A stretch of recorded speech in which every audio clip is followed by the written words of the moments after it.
Welcome to another session.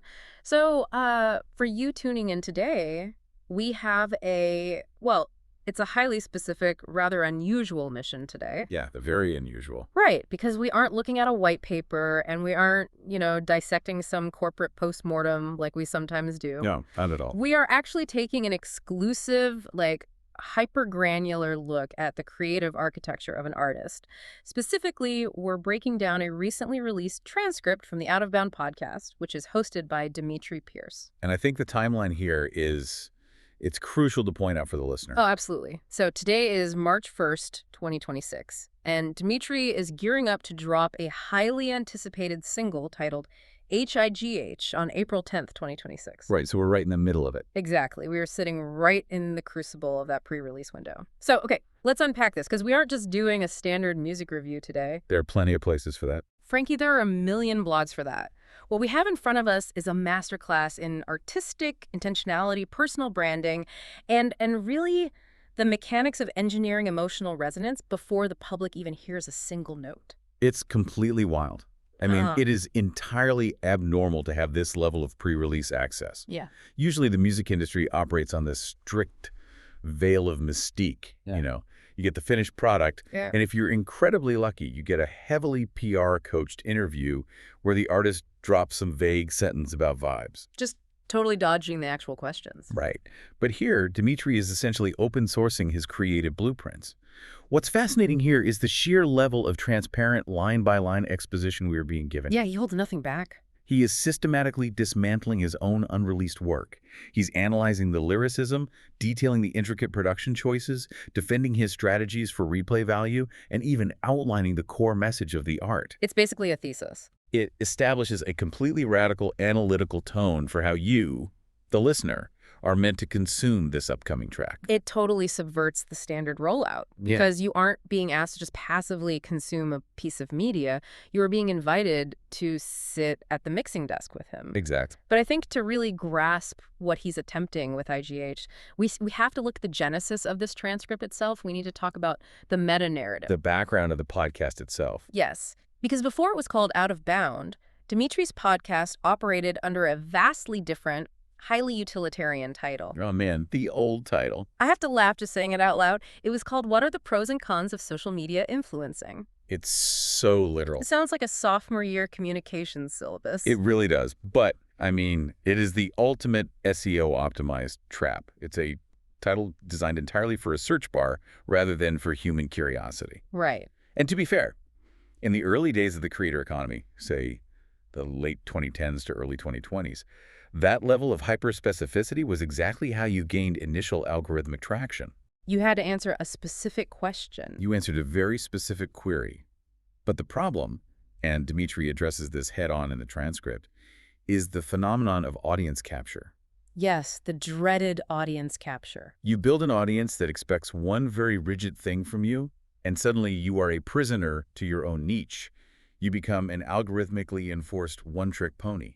I want to push back on that slightly, though, because isn't abandoning a locked-in niche a massive commercial risk? Oh, it's a huge risk. Right, because the algorithm generally punishes pivots. If I subscribe to a podcast about the mechanics of social media influencing, and suddenly the host is talking about the emotional resonance of an ambient synth track he's producing, my instinct might be to just unsubscribe. That's the natural user behavior, yes. And Dimitri admits the old title was strong for what it was, so why burn it down? Because the alternative is creative stagnation, which is ultimately a slower death. The transition to Out of Bound wasn't just a marketing rebrand. It was a psychological untethering. A psychological untethering. Yeah, by changing the name to a conceptual phrase like Out of Bound, he created a container with flexible walls. He explicitly mentions wanting a space where he could go off script. Just talk about whatever he wanted. Right, to discuss music, life experiences, and the creative process without worrying about whether it fit into the strict binary of pros and cons.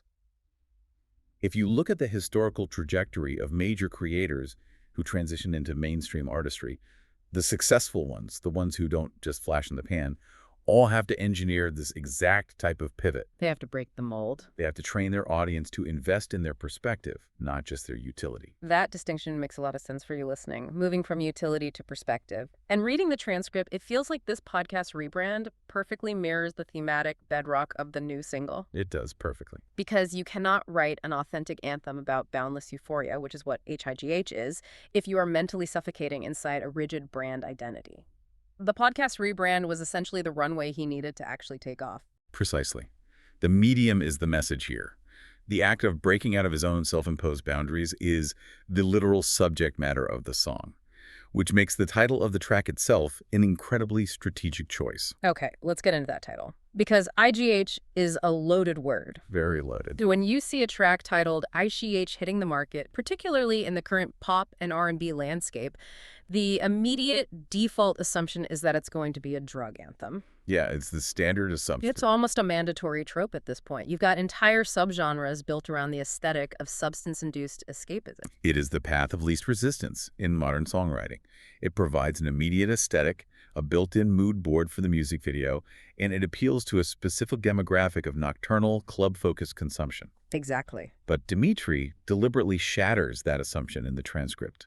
He explicitly reclaims the word. He does. He lays out his real definition, which is entirely about emotional, spiritual, and mental elevation. He describes it as being high on love, on shared energy, on deep connection. It's a completely different frequency. It's about those incredibly rare moments where you feel completely unstoppable. It is a 100% organic human-generated state. He is tapping into the psychology of euphoria, but framing it through the lens of extreme presence. He specifically uses the phrase pure euphoria. Pure euphoria. In a sociological context, think about how elusive true presence is today. We are existing in a state of constant partial attention.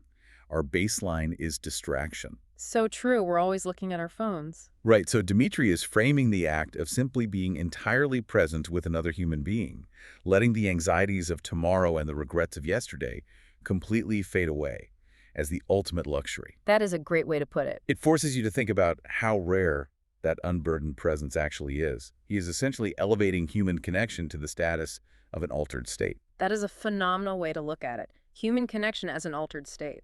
It makes the concept so much more potent than a standard club track, because it's a feeling everyone universally craves but rarely achieves. And he's defining it before we even hear the song. Yes.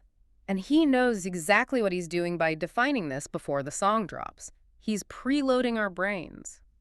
When we hear the chorus on April 10th, we aren't going to default to the tired industry tropes. He has given us a new emotional dictionary for his work. It is a brilliant piece of cognitive framing.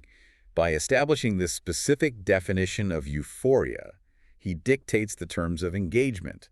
And we see this exact intention woven directly into the structural architecture of the lyrics. Right. Let's dive into that lyrical architecture because he breaks it down verse by verse, starting with the hook. And he gives us the whole director's commentary, basically. He doesn't just give us the words, he gives us the directorial intent behind them. Let me quote the hook directly from the transcript. Go for it.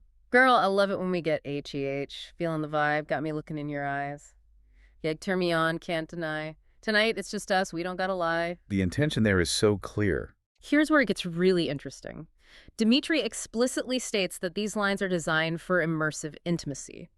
He isn't just trying to write a catchy romantic couplet. His stated goal is to make the listener viscerally feel the energy and picture the spatial reality of this scene. The spatial reality is key. Notice the focus on the immediate senses and proximity. Looking in your eyes. Very close up. Yes. Tonight, just us, we don't gotta lie. Yeah. That last line is the anchor of the hook. It implies that the default state of the outside world requires some form of performance, masking, or deception. Wow. Yeah. The high he is describing is heavily dependent on vulnerability. The euphoria comes from the relief of unmasking. The relief of unmasking. I love that. The intimacy isn't just physical. It's the psychological safety of not having to pretend. Exactly. And once he establishes that incredibly tight close-up shot in the hook, he instantly changes the focal length in verse 1. Let me read how verse 1 opens up the track. Let's hear it. Pull up to the block, lights glowing bright. Feeling your energy, heart racing tonight. You ride with me, we don't slow down. Every move, every touch, you run this town. If the hook is the psychological state, verse 1 is the kinetic execution.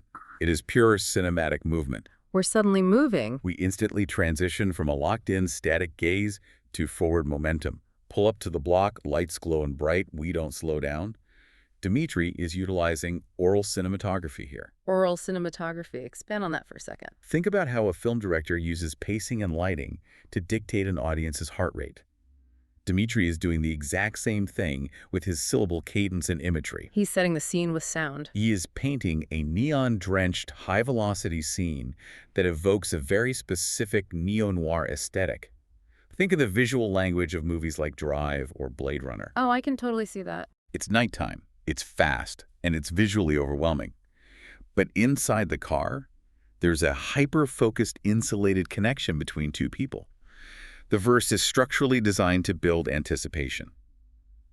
He takes the vulnerability established in the hook and puts it into high-speed motion. I see that completely. It's the contrast between the blur of the city outside and the sharp focus of the connection inside. Right. And he doesn't let off the gas as we move into verse 2. In fact, the lyrical architecture escalates the listener even further. Look at the transition he makes here. Verse 2 goes, And read it out. Lights glowing, music pumping loud, feeling like we floating away from the crowd. Get your hand in mine, yeah, we own the night. Every heartbeat sensing we're out of sight. This is a masterstroke in thematic expansion.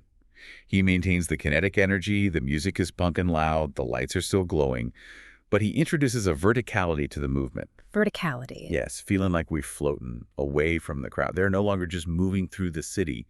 They are ascending above it. Yes. And that line, every heartbeat since him, that goes beyond just a shared vibe. That implies a biological rhythmic alignment.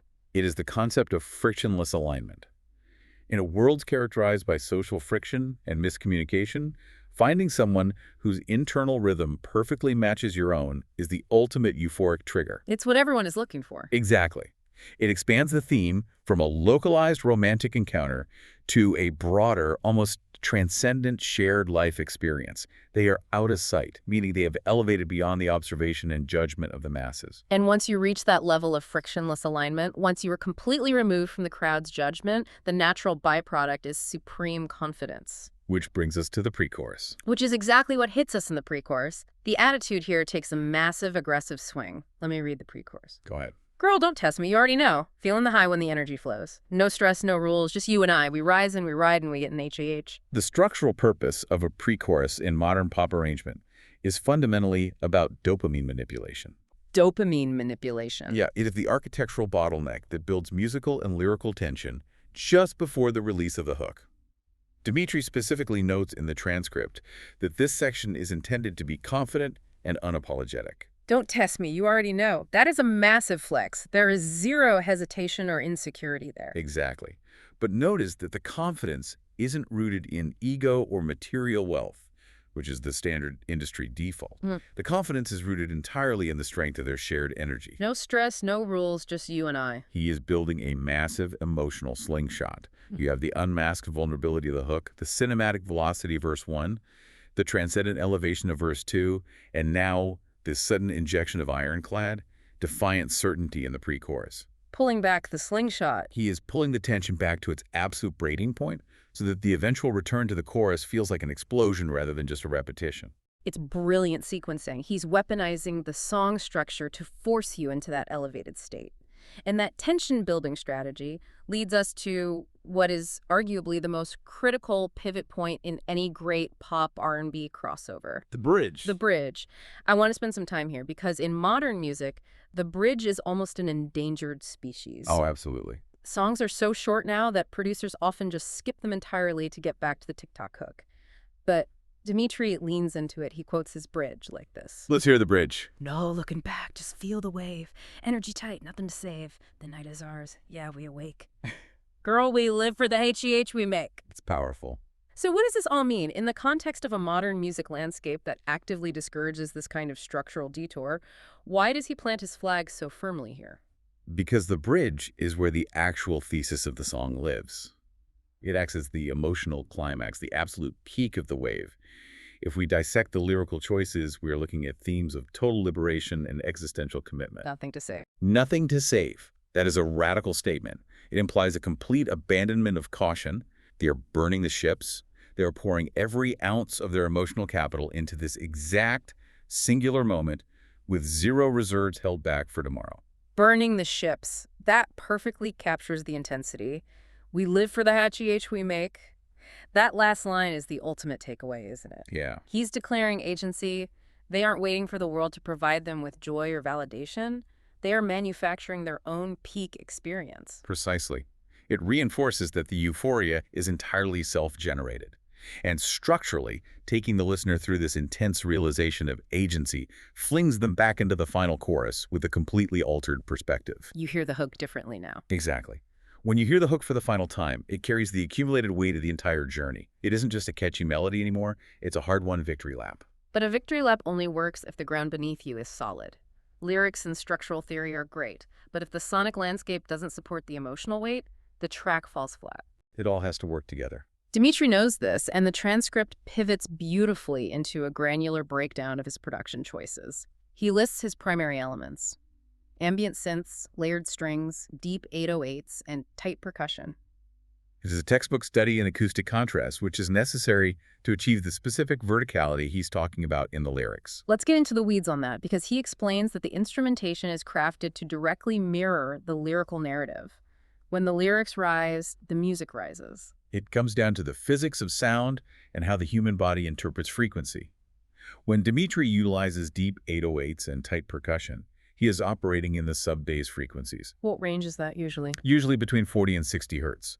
These are frequencies that you feel in your chest cavity before your brain consciously processes them as a pitch. Oh, wow. The deep 808 directly mimics the physical sensation of a racing heartbeat, which perfectly scores the cinematic velocity of verse 1. It provides a heavy bodily anchor. Right. It keeps the song from just dissolving into a completely formless ambient cloud. It maintains the groove.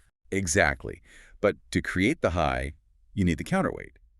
That is where the layered strings and ambient synths come in. Strings, especially when played in higher registers and layered with reverb, create a sense of vast, open space. They pull you up. They pull the listener's ear upward, so you have the 808s anchoring your body to the ground and the ambient strings pulling your mind upward. This acoustic tension perfectly maps onto the emotional tension of the song. Every sonic choice is doing heavy narrative lifting. Which brings us to arguably the most deliberate and potentially divisive sonic choice on the entire track. Dmitri addresses the elephant in the room: his heavy use of autotune. Yeah, the autotune debate. Now, I don't need to tell you that autotune is a lightning rod. Even now, decades after it was introduced, you still have purists who view it as a crutch or a shortcut. Yeah. But Dmitri doesn't shy away from it. He actively centers it as a core component of the vibe. If we connect this to the bigger picture, the cultural conversation around autotune has evolved dramatically, yet the stigma still randomly persists. It's crazy that it does. Originally, in the late 90s with Cher, it was a novelty. Then it became a clandestine pitch correction tool that producers hid. But artists like T-Pain, Kanye West, and later Travis Scott transformed it into a completely distinct synthesizer. It's an instrument now. Exactly. Dmitri makes it unequivocally clear in this transcript. His use of autotune is not corrective. It is an overt, stylistic application. He calls it a hypnotic, otherworldly texture. And looking at the lyrics we just broke down, that makes total sense. How so? If the goal is to depict a state of pure, elevated euphoria, a departure from the gritty reality of the street, why would you use a standard, unvarnished vocal? Right. The autotune acts as a sonic filter that smooths out the human imperfections just enough to make his vocal sound ethereal, while still uniquely highlighting the deeper timbre of his voice. It functions exactly like a color grade in a film. A color grade, yeah. You don't shoot a sci-fi epic under standard fluorescent office lighting. You grade it to look alien, to look elevated. The autotune makes Dmitri's voice a cohesive part of that ambient synth landscape, rather than just a vocal sitting awkwardly on top of it. He notes that this marks a distinct departure from his pre-2026 work, indicating a massive leap in his willingness to experiment with texture. But, and this is the absolute genius of the rollout, he subverts the entire autotune debate by dropping a massive piece of intel. This was the biggest surprise in the transcript. He reveals that for fans who prefer a more traditional sound, he is concurrently releasing a non-auto-tuned, raw version of the track. That is a staggering A&R strategy. It completely neutralizes the purist critique before it even begins. It's an incredible flex. He's essentially saying, I use the autotune as a stylistic paintbrush, but just in case you thought I needed to hit the notes, here is the raw vocal. Yeah, he's proving his talent. It showcases immense adaptability. But more importantly, it shows a profound respect for his listener base. You get the stylized, cinematic night drive version, and you get the raw, unvarnished human connection version. It also serves a highly calculating commercial purpose, which ties directly into how Dimitri is navigating and actively defying current industry trends. Let's talk about those trends. Let's look at the macro environment he is dropping this single into. We are in an era dominated by algorithmic micro-content. The average Spotify skip rate often peaks around the 28-second mark. 28 seconds, that's depressing. As a result, the industry trend is to engineer incredibly short tracks, frequently under 2 minutes. You eliminate intros, you eliminate bridges, you put the hook in the first 5 seconds, and you get out. It is fast food audio designed purely to stack streams. It's the TikTokification of songwriting. And it works for sheer numbers, but it destroys the concept of a musical journey. Dimitri is fully aware of this landscape, but he is actively choosing to go in the exact opposite direction. He is engineering replayability through immersion and depth, not through algorithmic brevity. Because HiGH utilizes a full architectural build, an intro, 2 verses, a pre-chorus, a dedicated bridge. Not real song structure. Right. And because it is thickly layered with 808s and ambient strings, the listener is compelled to stay inside the world he built. You don't want the movie to end in 90 seconds. You want to live in the wave. And releasing that second raw version is the ultimate cheat code for replay value. It really is. Fans are going to listen to the heavily textured version, and then they are going to immediately seek out the raw version to A/B test the vocals in their own headphones. They'll compare them directly. They will listen to hear the nuances in his natural delivery versus the stylized one. He is essentially doubling his engagement without having to write a second song. He is rewarding active, critical listening in an era that almost exclusively incentivizes passive background streaming. He is asking the audience to sit down and actually engage with the art. And what they are engaging with is a message that is just as defiant as his release strategy. We have to highlight the core ethos Dimitri is pushing here. HiGH is deliberately engineered as a clean, highly confident anthem. That's a huge point to make. He communicates immense self-worth, mutual respect, and power without ever needing to rely on explicit language, aggression, or tearing anyone down. Some might ask. Let me play devil's advocate here for a second, actually. Isn't releasing a purely positive, curse-free track in today's landscape a massive commercial risk? It is. Does clean sometimes get interpreted as boring or sanitized by mainstream radio and club DJs who are looking for that aggressive edge? Historically, explicit content and controversy have been massive drivers of chart success. That is a very fair point and historically accurate. The industry often equates aggression with authenticity. But that is exactly why Dimitri's approach is disruptive. He is redefining what power sounds like. Redefining power. Confidence in modern R&B and hip-hop is frequently projected through hyper-competitive posturing or toxic relationship dynamics. Dimitri is asserting his value and demanding respect, but he is doing it by creating an impenetrable bubble of positive energy. No stress, no rules, just you and I. He is proving that you don't have to put someone else in the dirt to elevate yourself. It's a completely different frequency of confidence. It's grounded. He frames this as an empowering anthem for anyone looking to rise above negativity. It is an inclusive elevation. When he says, "We rise and we ride and we get in HiGH," he is actively pulling the listener up with him, away from the toxic, chaotic noise of the daily feed.